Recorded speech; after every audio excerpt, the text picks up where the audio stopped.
বুকের ধন ৩ বছরের ফুটফুটে এই ফাতেমাকে রেখে কারাগারে কাটাতে হয়েছে ৬টি দিন। তাই তো কারাগার থেকে বের হয়ে এসে আদরের শিশুকে জড়িয়ে ধরে কান্নায় ভেঙে পড়ছিল মা মেয়ে দুজনেই।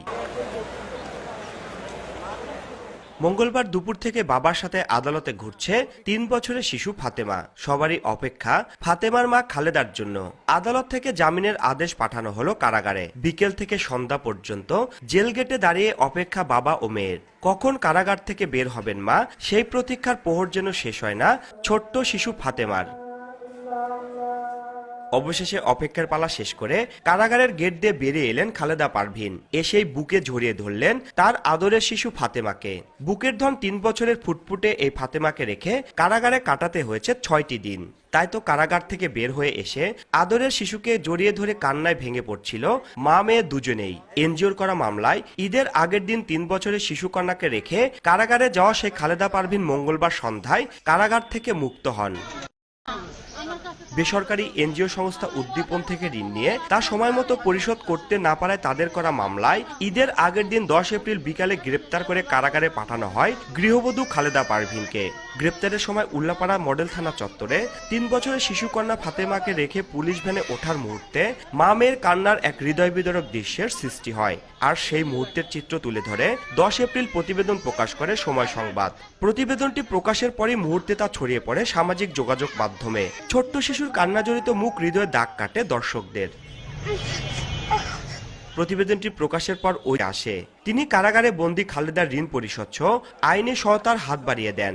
পরদিন খালেদার সুদসহ ঋণের সব অর্থ পরিশোধ করা হয় ও আইনজীবী নিয়োগ দেওয়া হয়। তবে ঈদের ছুটিতে আদালত বন্ধ থাকায় খালেদার জামিন করানো সম্ভব হয়নি। পরে মঙ্গলবার আদালত খুললে জামিনে মুক্ত হন খালেদা। ঋণ পরিশোধ ও মামলা প্রত্যাহারের ব্যবস্থা করায় খুশি খালেদা ও তার স্বামী। ঈদের ছুটিতে বাড়িতে ছিলাম, আসার কারণে ১-১২টায় আমার ওয়াইফকে ধরে নিচ্ছে। ধরে নেওয়ার পরে সময় টিভি নিউজ থেকে একজন এই ঋণের টাকা দিয়েছে। দেওয়ার পরে আজকে আমাদের জামিন হয়েছে। আমি খুব ভালো লাগতেছে বাচ্চাকে পেয়ে। যারা সহযোগিতা করছে তাদের জন্য অনেক অনেক ধন্যবাদ।